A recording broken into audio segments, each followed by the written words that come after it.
नमस्कार, मैं Nand Kishore. CS pro का यह 11वां लेक्चर का पहला भाग है।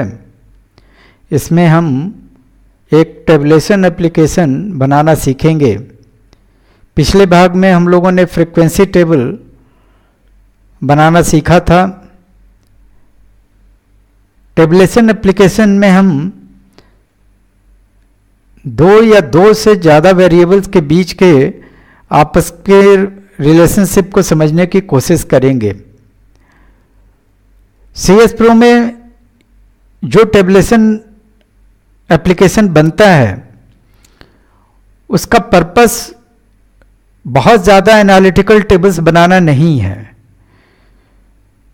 मूल रूप से ये टेबल्स तीन उद्देश्यों के लिए बनाए जाते हैं।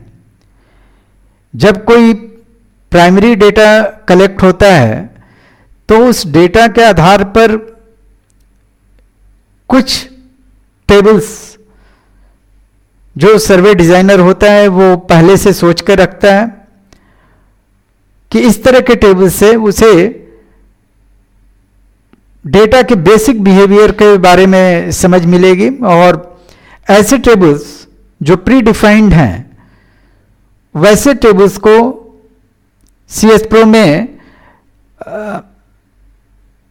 बनाने के लिए ये टेबुलेशन एप्लीकेशन हमें एक प्लेटफॉर्म प्रदान करता है। दूसरे प्रकार का जो टेबल हम इसमें बना सकते हैं वो ये कि CS प्रो जो डेटा प्रोवाइड कराता है अन्य स्टैटिस्टिकल सॉफ्टवेयर जैसे SPSS और स्टेटा या R इस तरह के प्लेटफॉर्म के लिए, उनमें जब एनालिटिकल टेबल्स बनते हैं तो उन एनालिटिकल टेबल्स के लिए कंट्रोल फिगर CS प्रो के ये टेबल्स प्रोवाइड करते हैं। कंट्रोल फिगर का मतलब कि मूल रूप से देखना कि जो दूसरे एप्लीकेशन जैसे SPSS या स्टेटा CS प्रो के डेटा के आधार पर बन रहे हैं उनमें डेटा पढ़ने में या डेटा को यूज करने में कहीं कोई गड़बड़ी तो नहीं हो रही है। तो ऐसे कंट्रोल फिगर्स की जरूरत उन स्टैटिस्टिकल पैकेज पर रहती है, क्योंकि जब ये स्टैटिस्टिकल पैकेज रन किए जाते हैं तो उनमें बहुत सारे कंडीशन होते हैं और किसी कंडीशन में हो सकता है कि छूट या गड़बड़ी के कारण रिजल्ट सही ना आ रहे हो। तो कुछ कंट्रोल फिगर की जरूरत जब एनालिटिकल टेबल्स हम बनाते हैं तो उस समय हमें पड़ती है। और ऐसे एनालिटिकल टेबल्स जो दूसरे एप्लीकेशन में बनते हैं उनके लिए कंट्रोल फिगर को प्रोवाइड करने के लिए ये CS प्रो के टेबल यूज होते हैं। तो इस तरह से CS प्रो का जो टेबल्स का दूसरा पर्पस है वो है कंट्रोल फिगर्स प्रोवाइड करना फर्दर एनालिसिस के लिए, जो अलग एप्लीकेशन पर बनाए जा सकते हैं।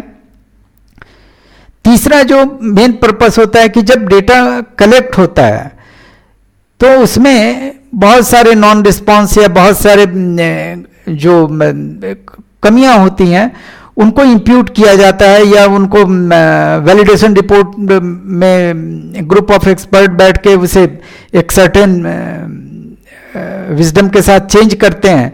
तो ऐसे चेंजेस का क्या इम्पैक्ट आ रहा है वैसे इम्पैक्ट्स को भी देखने के लिए ये जो CS प्रो का टेबुलेशन है वो मदद करता है। तो इस तरह से CS प्रो का टेबुलेशन बहुत ज़्यादा एनालिटिकल टेबल्स बनाने के लिए नहीं है बल्कि सर्टेन पर्पस के लिए है, और जहाँ बहुत आसानी से हम इन तीन पर्पस के लिए प्रिमिटिव टाइप के टेबल्स बना सकते हैं जो किसी भी प्राइमरी डेटा कलेक्ट करने वाले से उम्मीद की जाती है कि इस तरह के टेबल्स वो डेटा कलेक्शन करने के बाद वो प्रोवाइड कराएगा। तो अब हम चलते हैं और देखते हैं कि कैसे ये टेबल्स बनाए जाते हैं। इन टेबल्स को बनाने के लिए सबसे पहले, जैसा कि हम लोगों ने पहले डिसाइड किया था कि CS प्रो में एक स्ट्रक्चर्ड रूप से फाइल्स एंड फोल्डर्स को ऑर्गेनाइज करना चाहिए। तो प्रोग्राम फोल्डर्स में हम लोगों ने डिसाइड किया था कि हमारे सारे एप्लीकेशन और यूटिलिटीज से रिलेटेड फोल्डर्स होंगे। तो ये जो टेबुलेशन फोल्डर हमने बना रखा है, इस टेबुलेशन फोल्डर के भीतर जो बेसिक डिक्शनरी होती है उसकी एक कॉपी यहाँ हम डाल देते हैं। उसकी कॉपी इसलिए डालते हैं क्योंकि इस डिक्शनरी में जो सबसे महत्वपूर्ण चीज़ है कि आपको वैल्यू सेट, जैसा कि हम लोगों ने 8वें लेक्चर में देखा था कि वैल्यू सेट कैसे लगाए जाते हैं, तो वैल्यू सेट की ज़रूरत एस्टेब्लिशन के लिए रहती है। डेटा एंट्री में वैल्यू सेट हम लोगों ने देखा था कि एरर्स को पकड़ने के लिए हो सकता है, लेकिन वो बहुत ज़्यादा क्लियर मैसेज नहीं दे रहा था। तो इसीलिए कॉन्फ्लिक्ट हटाने के लिए वैल्यू सेट डेटा एंट्री से हम लोगों ने हटा दिया था। लेकिन यहाँ जो डिक्शनरी होना चाहिए वो डिक्शनरी में वैल्यू सेट हमें डालना है। इसीलिए कॉन्फ्लिक्ट से बचने के लिए जो बेसिक डिक्शनरी है वो हम उसकी एक कॉपी टेबुलेशन फोल्डर में डाल देते हैं, और डालने के बाद तब CS Pro के प्रोडक्शन मोड में जाते हैं और यहाँ से एक न्यू एप्लीकेशन हम बनाने के लिए फाइल में जाके न्यू एप्लीकेशन, टेबुलेशन एप्लीकेशन को चूज करते हैं और ओके करते हैं। इसके बाद वो हमसे डिक्शनरी का नाम पूछता है कि सॉरी ये जो टेबुलेशन एप्लीकेशन बन रहा है उसका क्या नाम आप रखेंगे। तो जैसे एंट्री एप्लीकेशन का नाम हमने HHSBY रखा था, लेकिन उसका एक्सटेंशन ENT था। बैच एडिट का नाम हमने HHSBY रखा था, लेकिन उसका एक्सटेंशन BCH था।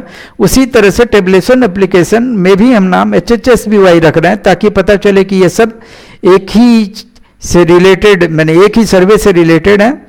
और लेकिन इसका एक्सटेंशन XTB वो CS Pro देता है। तो इसे सेव करने पर अब वो हमसे इनपुट डिक्शनरी का नाम पूछता है, और इनपुट डिक्शनरी के लिए हम लोगों ने जो HHSBY में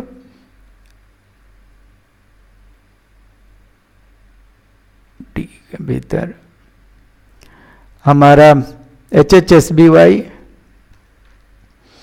D के भीतर और प्रोग्राम के भीतर ये टेबुलेशन में जो डिक्शनरी हमने कॉपी की थी उसे हम लोग यूज़ कर लेते हैं।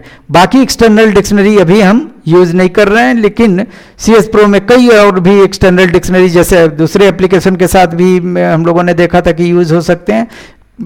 टेबुलेशन एप्लीकेशन के साथ भी दूसरी डिक्शनरी यूज होती है, हो सकती है। और ख़ास करके जो टेबुलेशन में इसकी ज़रूरत, चूँकि जब हम मल्टीप्लायर या वेट्स डालने के लिए कोई अलग डेटा बनाते हैं और उसको टेबुलेशन में यूज़ करते हैं, तो उसके लिए ये डिक्शनरी की ज़रूरत पड़ती है। ये हम अभी छोड़ रहे हैं, और आगे के पार्ट्स में हम देखेंगे कि ये कैसे वेट्स को यूज करते हैं और उसके लिए एक्सटर्नल डिक्शनरी हम बना के और टेबुलेशन को एक्सक्लूड करते हैं। तो यहाँ से सिर्फ इनपुट डिक्शनरी देके और हम आगे बढ़ते हैं, और इस तरह से फिर जो हमें एक एनवायरनमेंट मिलता है वो लेफ्ट एंड राइट पैन में बटा हुआ है। लेफ्ट पैन में यहाँ फिर फाइल, डिक्शनरी, और जैसे कि एंट्री एप्लीकेशन के साथ यहाँ पर फॉर्म होता था, बैच एडिट के साथ एडिट होता था, उसी तरह से अब यहाँ पर टेबल्स हैं। और ऊपर भी हमारे पास ये डिक्शनरी और टेबल्स के डिक्शनरी और यहाँ पर टेबल्स के बीच में हम राइट पैन में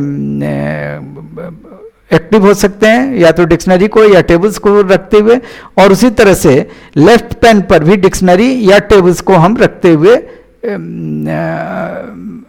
इस लेफ्ट पैन को सेट कर सकते हैं।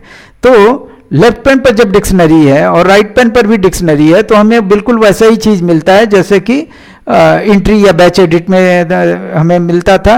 लेकिन यहाँ पर हम एक इस डिक्शनरी में पहले से हम लोगों ने हमने वैल्यू सेट बना रखा है, और इस वैल्यू सेट को जैसा कि ये Q101 जो है कास्ट के लिए, फिर वेदरलैंड के लिए वैल्यू सेट डाल रखा है।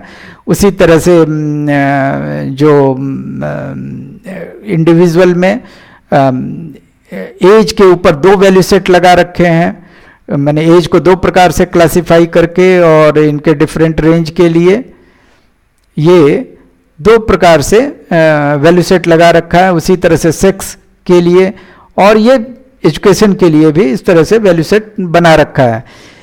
तो ये सब वैल्यू सेट मूल रूप से टेबुलेशन में यूज होंगे, क्रॉस टेबुलेशन में भी। और ये जैसा हमने देखा था कि फ्रीक्वेंसी टेबल्स बनाने के लिए भी वैल्यू सेट की जरूरत पड़ती है। तो वैल्यू सेट एक इम्पॉर्टेंट एस्पेक्ट है कोई भी टेबुलेशन, चाहे वो फ्रीक्वेंसी टेबल हो चाहे वो क्रॉस टेबुलेशन हो, वो CS Pro के प्लेटफॉर्म पर अगर बनाना है तो वैल्यू सेट एक अनिवार्य चीज है। तो अब हम लेफ्ट पैन पर अगर डिक्शनरी रख लें और राइट पैन पर टेबल्स पर जाएं तो हम अब टेबल यहां से बना सकते हैं। अगर यहां पर पहला टेबल जैसे हम बनाने जा रहे हैं, मान लीजिए कि कास्ट और वेदरलैंड के बीच में हम क्रॉस टैब की हर कास्ट के पास कितनी जमीन है इसको हम देखना चाहते हैं कि एससीज के पास कितने लोगों के घरों के पास, जैसे तो ये 12 घरों का सर्वे है, और एससीज के पास कितने के पास लैंड है और कितने के पास नहीं है, एसटी के पास कितने नहीं है। तो ये क्रॉस टैब करने के लिए सिर्फ ड्रैग करके यहां पर छोड़ना होता है। अगर हम इस टेबल्स को, जैसा कि ये टेबल 1 लेफ्ट पैन पर हम लोगों ने रखा, तो रो में वो कास्ट और ये वेदरलैंड ये आपको कॉलम के रूप में उसने ले आके रख दिया है। उसी तरह से अगर हम एक दूसरा टेबल मान लीजिए बनाना चाहते हैं तो यहां पर जाके और 8 टेबल्स कर देंगे। और दूसरा टेबल मान लीजिए कि हम फिर बनाना चाहते हैं कि हर कास्ट में मेल फीमेल कितने हैं, तो कास्ट को यहां से सेलेक्ट करेंगे और यहां पर छोड़ा। तो ये ये अगर गलती हो गया तो इसे हटाना पड़ेगा हमें और इसे डिलीट कर सकते हैं। ये टेबल्स को जाके और इस टेबल को डिलीट कर देंगे। हम इस पर नहीं चाह रहे थे तो ये डिलीट टेबल्स में जाके डिलीट कर देंगे और फ्रेश टेबल हम ऐड टेबल करेंगे। तो ऐड टेबल करके और तब फिर डिक्शनरी से कास्ट जो 101 में है उसे सेलेक्ट करके यहाँ ड्रैग करके छोड़ेंगे और मेल फीमेल जो दूसरे यूनिट में है, यहाँ ध्यान देने की बात है कि हम 2 यूनिट, जो एक इंडिविजुअल यूनिट है और एक सिंगल अकरेंस का यूनिट है, इन 2 यूनिट के यूज कर रहे हैं। और ये CS Pro बहुत आसानी से करता है, चाहे दोनों यूनिट अलग अलग तरह के हैं तो भी ये CS Pro इसे ये जब यहां पर प्लस का साइन आ जाए तब इसे छोड़ना सही होता है। तो ये प्लस का साइन आने के बाद अब ये क्रॉस 2 टेबल्स हमारे पास बन गए। अगर हम इसे लेफ्ट पैन पर देखें तो 2 टेबल्स हमें दिखाई दे रहे हैं। इन लेफ्ट 2 टेबल्स को अगर हम यहां से रन करेंगे, जैसा दूसरे एप्लीकेशन के साथ भी होता है, तो रन करने के बाद ये हमसे डेटा फाइल का नाम पूछेगा और डेटा फाइल को, जैसा कि हम लोगों ने HSBY में